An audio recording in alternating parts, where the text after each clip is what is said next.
Hey guys, welcome back to our channel. இங்கே எல்லாருக்குமே பார்த்தீங்கன்னா ரம்ஜான் முபாரக் தாங்க. என்னடா ரம்ஜான் வந்து 3 நாள் ஆகுது, இப்போ வந்து ரம்ஜான் முபாரக்னு சொல்லிட்டு இருக்கேன். பார்த்தீங்களா, மாதம் மொத்தமே ரம்ஜான் தாங்க.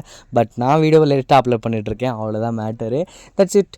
இப்போ இனிமேல் தொடர்ந்து இஃப்தியார் அந்த சஹார் லாக்ஸ் எல்லாம் பண்ணலாமா போடலாமான்னு சொல்லிட்டு கீழே கம்பாக்ஸில் கமெண்ட் பண்ணுங்கள். அப்புறம் இன்றைக்கி எங்களோட இஃப்தியார் பிரேக் பண்ணது தான் எல்லாம் பார்த்தீங்கன்னா ஃபஸ்ட்டு அரேஞ்ச் பண்ணிக்கிட்டோம். எல்லாம் என்னென்ன இருக்குது எல்லாமே வீட்டில் இருக்குன்னு சாமான்னு சொல்லிட்டு எல்லாமே அரேஞ்ச் பண்ணிவிட்டு ஃபர்ஸ்ட் ஆஃப் ஆல் நம்ம நோம்பு வைக்கிறது பெரிய விஷயம் இல்லைங்க. அதுக்காக துவா செஞ்சு தான் நோம்பு பிரேக் பண்ணுறதா பெரிய மேட்ரு. அதுக்காக உக்காந்து நாங்கள் இப்போ அல்லா கிட்ட துவா பண்ணிட்டு இருந்தோம். எப்போவுமே துவாவில் நான் சொல்கிற விஷயம் எப்படி இருந்தால் நம்மக்காக மட்டுமே இல்லாமல் நம்ம அடுத்தவங்காக அது சேர்ந்து துவா பண்ணுங்க. நம்ம துவாவும் சீக்கிரமாக கபூல் பண்ணுவார்.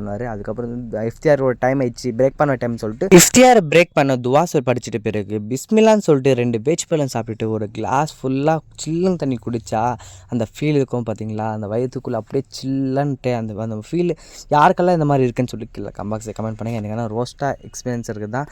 அப்புறம் நெக்ஸ்ட் பார்த்தீங்கன்னா இந்த ஹல்வா மாதிரி இருக்கு இல்லையா, அதுதான் இது பார்த்தீங்கன்னா ட்ரை ஃப்ரூட்ஸ் எல்லாமே மிக்ஸ் பண்ணி ஹனியில் டிப் பண்ணி ஒரு ஹல்வா பொசிஷனுக்கு வந்த பிறகு அது சாப்பிட்டப்போ அது ஒரு ப்ரோட்டீன் பேஸான ஃபுட்டுன்னு சொல்லிட்டு இருக்கலாம். அதுக்கப்புறம் பார்த்தீங்கன்னா பைனாப்பிள் ஃப்ரூட்ஸ் உங்கள்கிட்ட என்ன இருக்கோ எல்லா ஃப்ரூட்ஸ் ஆட் பண்ணிக்கிங்க. அதுக்கப்புறம் லெமன் ஜூஸ், சப்ஜா, கோனு, மோஸ்ட் ஆஃப் ஆல் பார்த்தீங்கன்னா குளிர்ச்சியான பாடி ஹீட் இல்லாமல் குளிர்ச்சியான ப்ராடக்ட்ஸை சாப்பிடுங்க.